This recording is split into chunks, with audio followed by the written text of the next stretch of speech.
వాడా మీకు వందనములు, స్తోత్రాలు, స్తుతులు చెల్లిస్తూ ఉన్నాం ప్రభువా. ఇదిగో తండ్రి, నీ కృపను, నీ ప్రేమను, ఇదిగో మమ్మల్ని అందరినీ జ్ఞాపకం చేసుకున్న విధానంను బట్టి మీకు వందనములు, స్తోత్రాలు చెల్లిస్తూ ఉన్నాం. అది ప్రత్యేకంగా నాయన ప్రభువా, ఈ యొక్క గృహ కూడిక విషయంలో నాయన ప్రభువా, ఇదిగో తండ్రి, నీ సన్నిధానములో తండ్రి ప్రభువా, కుటుంబాన్ని మీరు జ్ఞాపకం చేసుకున్నారయ్యా. మీకు వందనాలు, స్తోత్రాలు. ఇదిగో సంఘము తెలియపరచుగానే నాయన ప్రభువా, గృహకుడికకు సమ్మతించి నాయన ప్రభువా, ఇంటి విధముగా ఏర్పాటు చేసిన యొక్క గృహాన్ని మీరు జ్ఞాపకం చేసుకునండి.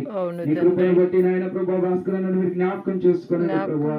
ఇదిగో తనకిచ్చినటువంటి సత్యమని మీరు జ్ఞాపకం చేసుకోండి. వారి చేతి పనిని మీరు దీవించమని ప్రార్థిస్తున్నాను.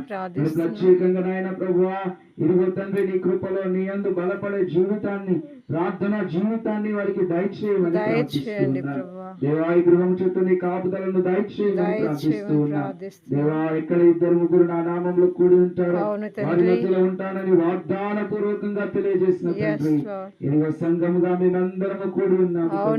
ఈ గృహము చుట్టూ నీ కాపుదల నుంచమని, మీరే బలపరచుమని, కావలసిన ప్రతి ఏవిని దయచేయమని చెల్లిస్తున్నాం.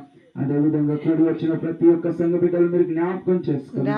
ప్రతి ఒక్కరి పట్ల నీ కృపను, నీ కనికరమును తోడుగా ఉంచమని, మీరే మా అందరి ద్వారా, ప్రత్యేకంగా ఈ గృహము ద్వారా మహిమ, ఘనత, ప్రభావాలు పొందుకోమని నజరేయుడు మా ప్రభువును రక్షకుడైన యేసు క్రీస్తు శుభనామములో ఈ ప్రార్థన అడిగి వేడుకొంచున్నాం మా ప్రియ పరలోకపు తండ్రి. ఆమేన్.